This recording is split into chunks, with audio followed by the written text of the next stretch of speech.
Preparing for and competing in a marathon is not for the faint of heart. Lots of emotions running through me, for sure. Whitney Parks is living proof. The most rewarding journey I've ever been on. It's been the most trying. I always say blood, sweat, and tears, and I mean it literally. If you see her today, you wouldn't believe that just a year ago, Whitney weighed nearly 300 pounds. It was last January when she changed her diet and began exercising. She's dropped 100 of them.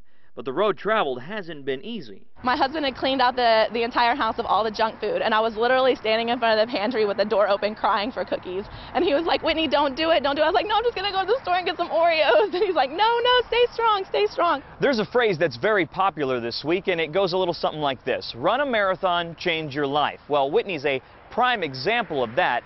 But there are so many cases of athletes that never even thought they'd be in this position come Sunday, much less be alive. You take for granted your health.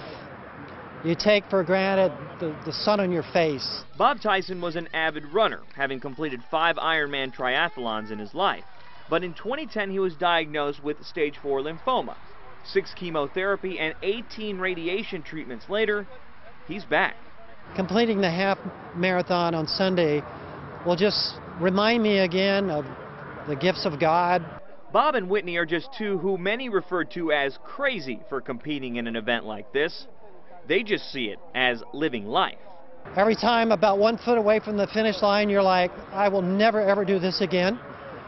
2 feet on the other side of the finish line, you're ready to go do it again. In Memorial Park, Daniel Gotera, KHOU 11 Sports.